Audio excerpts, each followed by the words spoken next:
Europe 1. Le journal de 7 heures sur Europe 1, Christophe Lamar. Bonjour Christophe. Bonjour Dimitri, bonjour à tous. Le gouvernement ne nous entend pas, nous allons donc nous rapprocher de lui. Les agriculteurs pas convaincus après le discours de politique générale du Premier ministre, tous à Paris, semble plus que jamais le mot d'ordre ce matin. Ce n'est pas le seul, on le verra dans un instant. Mais d'abord, on retrouve l'envoyé spécial d'Europe 1 qui accompagne un agriculteur du Lot-et-Garonne dans sa longue marche vers Paris. Bonjour Caroline Baudry. Bonjour Christophe, bonjour à tous. En direct ce matin sur Europe 1, vous avez quitté Agen il y a 2 jours. La colonne a marqué une pause dans la région de Vierzon et vous êtes sur le point de repartir, hein, c'est ça ? Oui, vous l'entendez peut-être derrière moi, le tracteur d'Arnaud chauffe dans cette ferme où le convoi a passé la nuit. Ferme trouvée au dernier moment hier. Les organisateurs ont passé quelques coups de fil pour trouver un collègue dans la région. Arnaud, vous avez dormi dans votre véhicule ? Oui, on a dormi dans ce véhicule avec un petit matelas gonflable et une bonne couette. On a passé une bonne nuit, impeccable, on s'est bien réparé là. Et quand on arrive dans le Hauts-de-France, il faut s'adapter. On mange des pains au chocolat, nous, ici, maintenant, et pas des chocolatines. Et ceux qui n'avaient pas de véhicule ont dormi dehors sur des bottes de paille. Les gendarmes nous attendent devant la ferme. Ils devraient nous escorter jusqu'à la Loire. C'est à 50 km. Arnaud, a priori, vous n'êtes pas autorisé pour l'instant à aller plus loin. Est-ce que ces gyrophares bleus vont finir par vous arrêter, vous démotiver ? Ah non, ces gyrophares bleus, là, depuis hier, c'est comme la petite lumière au bout du tunnel. C'est le guide, on le suit tout le temps. On ira où c'est qui nous mènera. Mais peut-être que c'est nous qui le mènerons à la fin. Départ imminent, Christophe, pour les 100 tracteurs, presque autant de voitures et 300 personnes du convoi. Et ça commence à faire du monde. Caroline Baudry en direct ce matin dans la cabine d'Arnaud, agriculteur du Lot-et-Garonne, en route pour Paris. Vous venez de l'entendre, Rungis, objectif prioritaire, plus très loin d'être atteint par une autre colonne, mais sur l'autoroute A6. Convoi bloqué ce matin à moins de 10 km du marché international de Rungis. Mission accomplie en revanche à Toulouse, où le marché d'intérêt national, lui, est déjà encerclé. Ouais, le blocage de l'autoroute A6 se fait par des blindés de gendarmerie. Quelle image, quelle image. Quant à Arnaud, eh bien, on fera un petit point d'étape tout à l'heure avec lui dans le journal de 8 heures grâce à Caroline Baudry. Alors, vous l'avez entendu, bien sûr, les appels au blocage se multiplient. Appels au blocage des grandes villes, notamment à Lyon, où l'on suit la même stratégie qu'autour de la capitale. Et on retrouve Jean-Luc Boujon en direct, correspondant d'Europe 1 sur place. Jean-Luc, là aussi, les taux se resserrent lentement, mais sûrement. Oui, frapper fort et prendre Lyon en tenaille, c'est l'objectif qui se dessine depuis hier, faire un peu comme à Paris. Et 5 points de blocage sont désormais effectifs aux entrées de Lyon. Le dernier en date depuis cette nuit sur l'autoroute A89 nord-ouest de Lyon, quand on arrive depuis Clermont-Ferrand ou Roanne. Une quinzaine de tracteurs se sont mis en travers des voies hier soir et ils bloquent tout accès dans les deux sens, surveillés par de nombreuses forces de l'ordre. Des agriculteurs venus du département voisin de la Loire pour bloquer Lyon, explique François Garivier, éleveur près de Saint-Martin-Laval. Il y a une volonté de bloquer Lyon et autour des grandes villes. L'idée, c'est de rester un petit moment, qu'on n'est pas entendu sur nos points de revendication. Dans la mesure où, dans notre région, on a Lyon qui est la deuxième ville de France, le choix était assez vite fait de cibler cette ville pour faire nos blocages. Ce qu'a dit Gabriel Attal hier ne suffit pas. Clairement, ce n'est pas suffisant. Pas grand-chose sur la loi Egalim d'application très concrète. Pas grand-chose sur les accords internationaux. Pas grand-chose sur la partie assurantielle prairie. Donc en l'état, ça ne suffit pas clairement. Alors des renforts vont arriver ici dans les heures qui viennent, une fois que les éleveurs du secteur auront fini leur travail du matin auprès de leurs bêtes.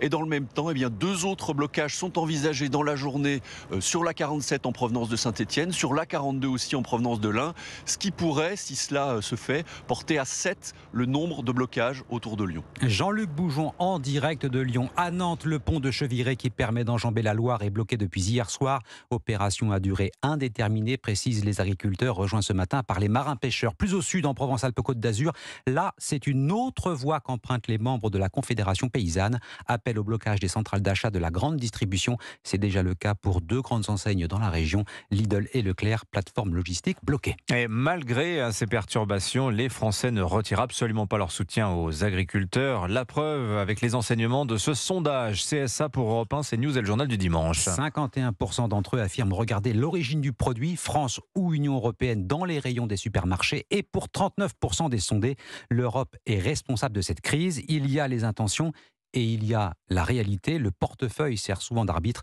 La correspondante d'Europe 1 dans le Grand Est, Milena Fachin, est allée poser la question aux consommateurs. Au rayon volaille, Claude n'hésite pas un instant avant de choisir son poulet produit en France et le plus localement possible. Moi, je prends toujours le poulet d'Alsace label rouge parce que je fais travailler les gens qui habitent chez nous.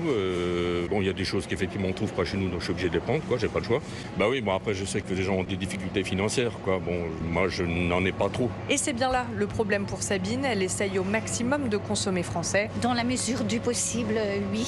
Mais sa petite retraite à 1 300 € ne le lui permet pas toujours. On trouve que la qualité est meilleure, mais c'est les sous. Bien sûr que c'est plus cher. Cette différence de prix, Laurence la constate clairement devant le rayon des poires en vrac. 2,49 € au Portugal et 4,99 € en France. Je prendrais ceux-là les moins chers, ceux du Portugal, malheureusement. Comme pour elle, le prix reste le critère numéro 1 pour 80% des Français. La provenance des produits n'arrive qu'en 4e position dans l'ordre de leur priorité. Mundolsheim, Mélina Fachin, Europe 1. Et c'est dans ce contexte de vive tension agricole que Gabriel Attal a donc prononcé hier après-midi son discours de politique générale à l'Assemblée nationale. 80 minutes pour convaincre l'hémicycle. Un mot d'ordre, la simplification. Une volonté, lutter contre la spicardisation. Gabriel Attal s'est posé en défenseur de la valeur travail et des classes moyennes. Arthur Delaborde, voilà un catalogue que n'aurait pas renié Nicolas Sarkozy. Une tonalité parfois sarkozyste dans ce discours de politique générale. Sur le travail, par exemple, il doit toujours mieux payer que l'inactivité, explique Gabriel Attal, annonçant la généralisation d'ici 2025 du dispositif conditionnant le RSA à 15 heures d'activité. Sur l'identité, le Premier ministre se pose en défenseur des Français qui ont le sentiment que leur pays s'éloigne. Dans un monde où tout s'accélère, où tout se transforme, je refuse que notre identité puisse se diluer ou se dissoudre. Gabriel Attal insiste également sur l'autorité. Il annonce la création de travaux d'intérêt éducatif pour les mineurs de moins de 16 ans, confirme sa volonté de généraliser le port de l'uniforme à l'école et résume son état d'esprit face à la délinquance. Dès le plus jeune âge, il faut en revenir à un principe clair.